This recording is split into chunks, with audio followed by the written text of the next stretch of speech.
Assalamualaikum adik-adik kelas 5. Pada video kali ini kita akan belajar tema 1, subtema 3, pembelajaran 3. Ani sangat kagum dengan potensi alam yang ada di wilayah Madura, mulai bahan tambang, hasil hutan, sampai dengan hasil pertanian dan hasil lautnya.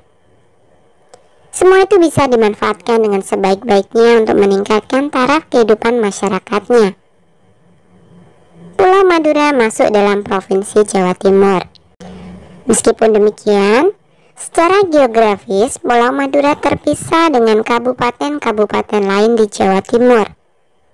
Madura merupakan pulau tersendiri yang terpisah dengan Pulau Jawa. Untuk mencapai Pulau Madura harus melewati Selat Madura. Namun, sekarang ini berkat kemajuan pembangunan nasional telah dibangun jembatan Suramadu yang melintasi Selat Madura dan menghubungkan Surabaya dengan Madura. Dengan demikian, untuk mencapai Pulau Madura bisa melalui perjalanan darat. Kondisi Pulau Madura yang terpisah dengan Pulau Jawa tersebut merupakan contoh kecil kondisi geografis Indonesia pada umumnya. Indonesia merupakan negara maritim dan kepulauan terbesar di dunia. Hampir 2/3 wilayahnya merupakan lautan. Antara pulau satu dengan pulau yang lain disatukan oleh laut. Meskipun demikian, bukanlah menjadi penghalang bagi setiap suku bangsa di Indonesia untuk saling berhubungan dengan suku-suku bangsa lainnya. Kondisi geografis Indonesia sebagai negara maritim dan kepulauan menyimpan potensi yang besar dalam berbagai bidang, seperti di bidang ekonomi, sosial, budaya, dan transportasi. Potensi-potensi tersebut dapat menjadi modal yang penting dalam pembangunan nasional guna mewujudkan kesejahteraan masyarakatnya. Wilayah Indonesia yang berupa kepulauan, antara pulau satu dengan yang lainnya disatukan oleh laut mengakibatkan bervariasinya potensi yang dimiliki oleh bangsa Indonesia. Masing-masing pulau memiliki karakteristik masing-masing, mulai dari kondisi alam maupun kondisi sosial budayanya. Variasi dan karakteristik potensi tersebut terlihat dari lengkap dan beragamnya bentang alam dan hasil alamnya. Beragamnya suku bangsa yang mengakibatkan beragam pula adat istiadat dan budayanya, serta beragamnya agama, golongan, dan kelompok masyarakatnya. Keberagaman yang disebabkan adanya perbedaan antara pulau satu dengan pulau yang lainnya ini tidaklah menjadi pemecah dan perenggang, namun justru menjadi pemersatu karena antara yang satu dengan yang lain bisa saling melengkapi.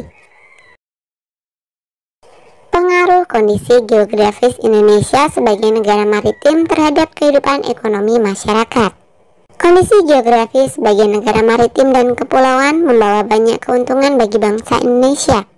Wilayah laut Indonesia yang sangat luas telah diakui secara internasional sebagai negara maritim yang ditetapkan dalam UNCLOS pada tahun 1982. Hal ini berarti bangsa Indonesia diberi kewenangan untuk memanfaatkan potensi sumber daya laut. Cakupan wilayah yang sangat besar dan luas, tentu saja laut Indonesia mengandung keanekaragaman sumber daya alam laut yang sangat potensial, baik hayati maupun non-hayati. Sumber daya alam laut tersebut antara lain ikan, terumbu karang dengan kekayaan biologi yang bernilai ekonomi tinggi, wisata bahari, sumber energi minyak dan gas bumi, bahan mineral, dan juga media transportasi antar pulau. Semua potensi alam tersebut tersedia dalam jumlah yang besar dan tersebar di seluruh wilayah Indonesia. Besarnya peluang ekonomi dari pemanfaatan potensi sumber daya laut yang sedemikian besar ini tentunya dapat memberikan kontribusi bagi kehidupan ekonomi masyarakat Indonesia, hingga pada akhirnya juga akan memberikan kontribusi bagi kesejahteraan bangsa. Kelompok masyarakat yang bisa merasakan langsung potensi kekayaan sumber daya kelautan ini adalah masyarakat yang berada di pesisir. Banyak jenis pekerjaan yang bisa diusahakan untuk menunjang kehidupan ekonominya. Ayo sebutkan jenis-jenis usaha atau pekerjaan yang berkaitan dengan pemanfaatan sumber daya alam laut di Indonesia. Jenis pekerjaan yang berkaitan dengan pemanfaatan sumber daya laut. 1. Nelayan. 2. Pengepul ikan. 3. Pertambangan minyak lepas pantai. 4. Berbagai sektor usaha wisata. Contohnya pegawai hotel, warung makan, toko cenderamata, penyewaan perahu dan alat-alat permainan air, penjual tiket, pemandu wisata, dan lain-lain. 5. Pelayaran. 6. Berbagai sektor usaha di pelabuhan. Sekarang mari membaca teks bacaan berikut. Pengaruh kondisi geografis Indonesia sebagai negara maritim terhadap kehidupan sosial masyarakat. Sebagai negara maritim dan kepulauan yang berada di antara benua Australia dan Asia, membawa pengaruh terhadap kehidupan sosial budaya bangsa Indonesia. Hal ini bisa terjadi karena dengan posisi tersebut menyebabkan Indonesia menjadi jalur perdagangan dunia. Mau tidak mau, banyak pedagang dari berbagai negara di seluruh belahan bumi ini akan melewati dan mampir ke Indonesia. Pedagang-pedagang dari berbagai negara tersebut tentunya memiliki latar belakang yang berbeda antara satu dengan yang lainnya. Para pedagang yang mampir dan ada sebagian yang menetap di Indonesia turut membawa adat budaya dari negara asalnya. Lambat laun, adat budaya yang dibawa tersebut akan berbaur, bercampur, bahkan melebur dengan adat budaya asli Indonesia. Berikut adalah beberapa dampak yang diakibatkan oleh letak dan kondisi geografis bangsa Indonesia sebagai negara maritim atau kepulauan.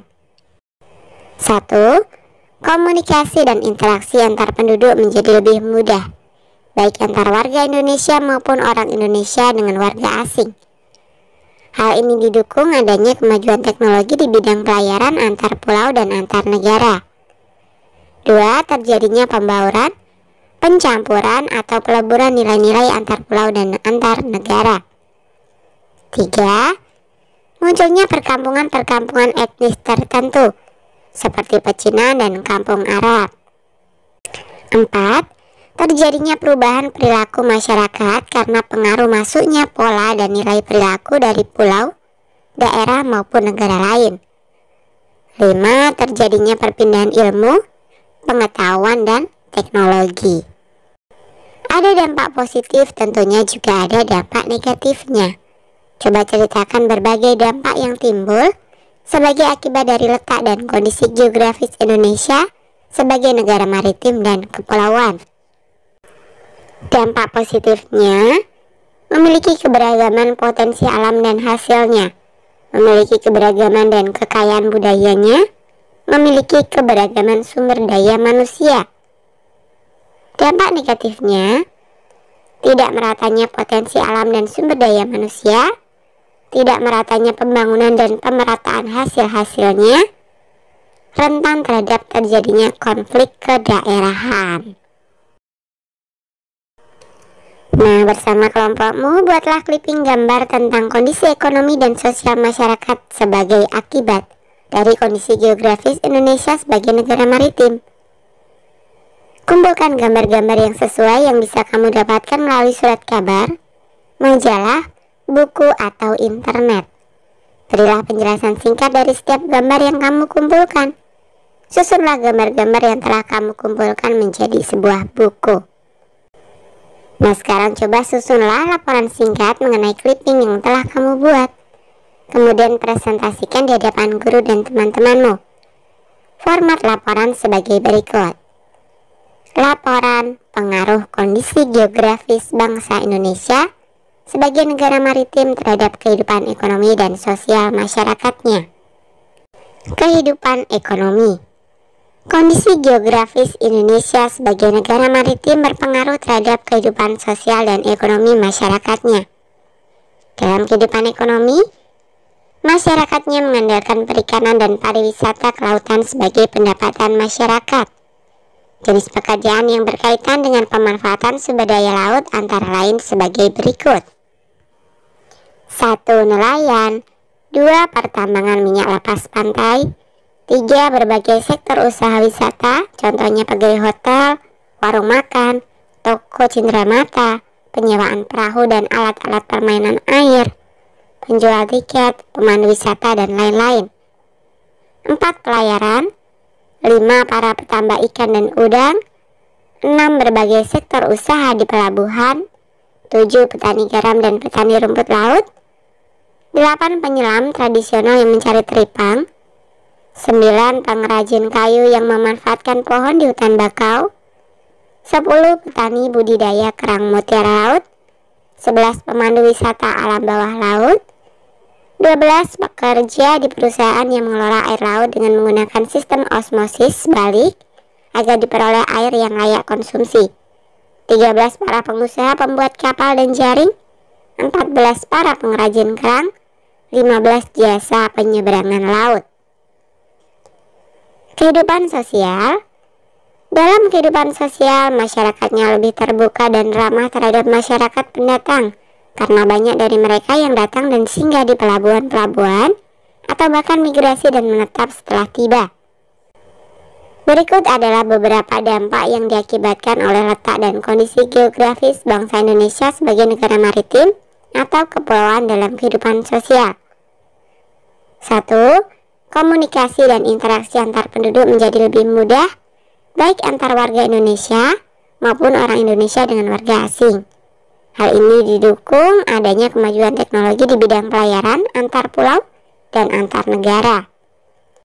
2. Terjadinya pembauran, pencampuran, atau peleburan nilai-nilai antar pulau dan antar negara. 3. Munculnya perkampungan-perkampungan etnis tertentu seperti pecinan dan kampung Arab. 4. Terjadinya perubahan perilaku masyarakat karena pengaruh masuknya pola dan nilai perilaku dari pulau, daerah maupun negara lain.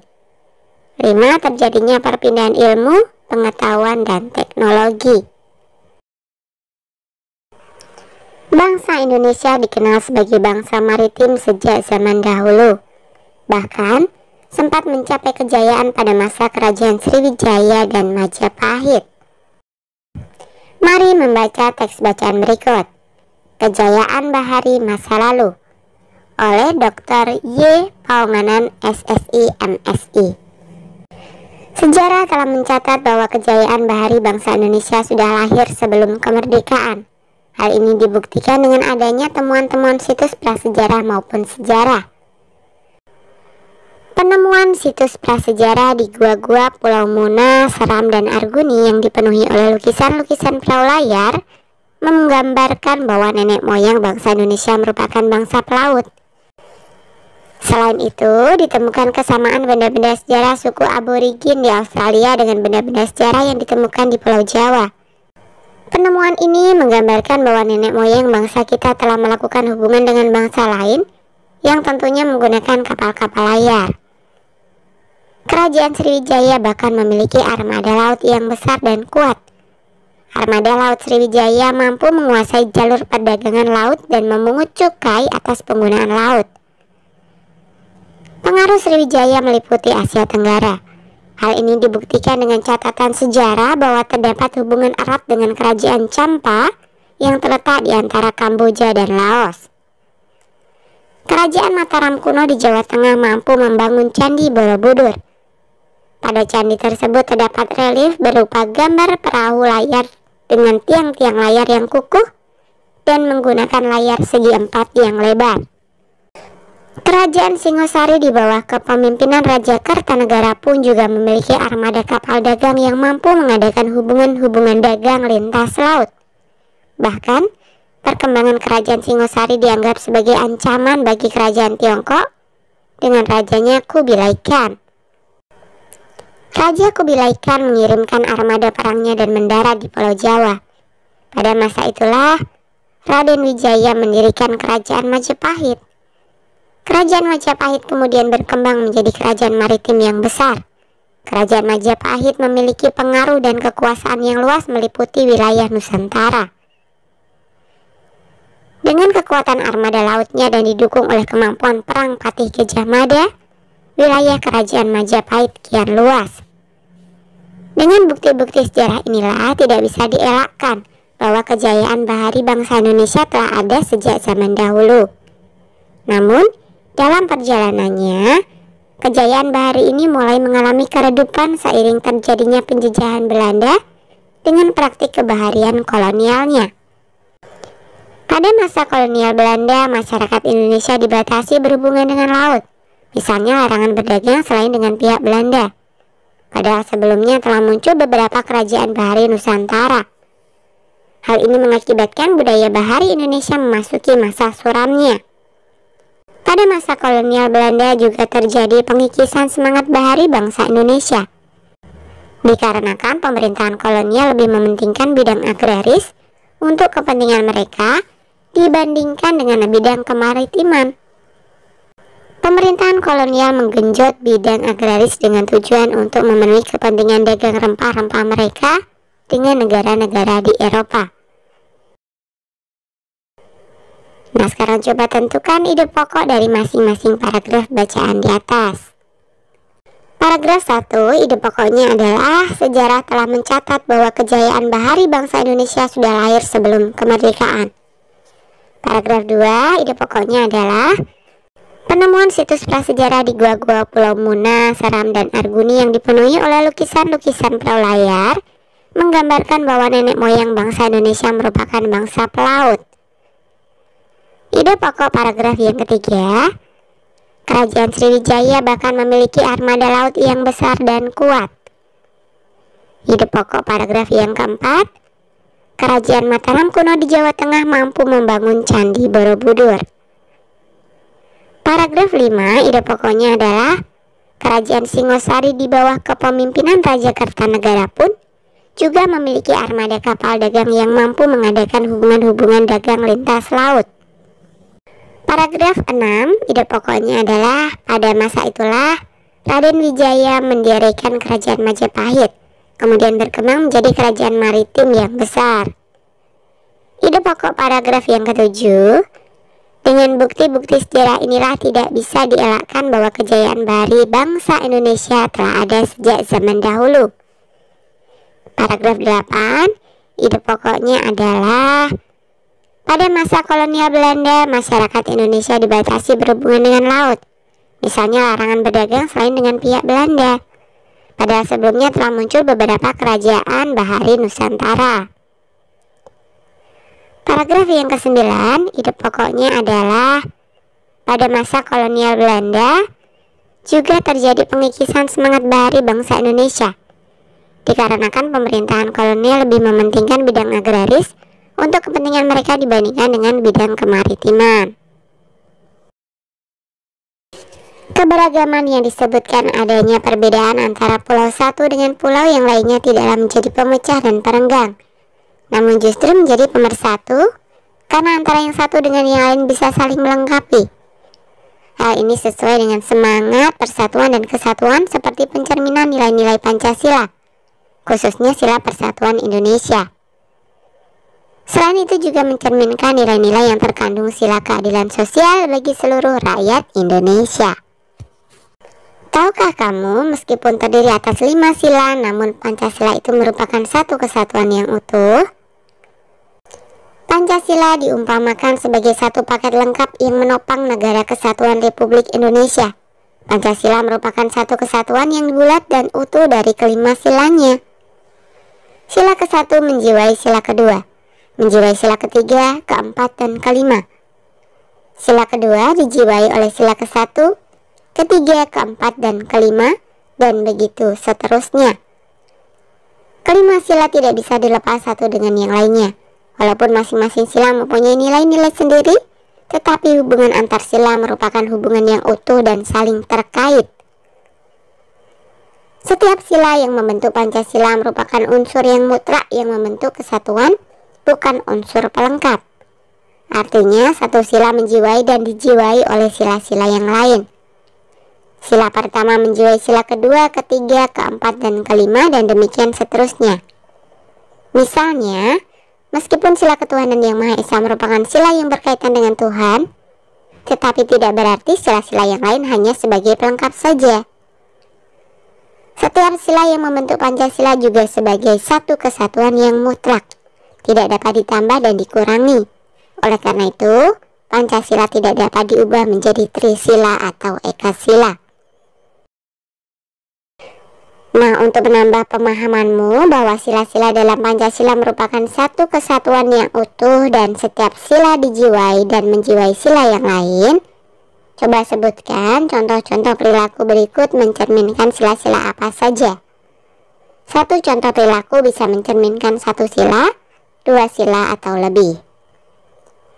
Yang pertama adalah pemilihan ketua kelas, mencerminkan sila keadilan sosial bagi seluruh rakyat Indonesia, persatuan Indonesia, kerakyatannya dipimpin oleh hikmat kebijaksanaan dalam permusyawaratan perwakilan, dan kemanusiaan yang adil dan beradab.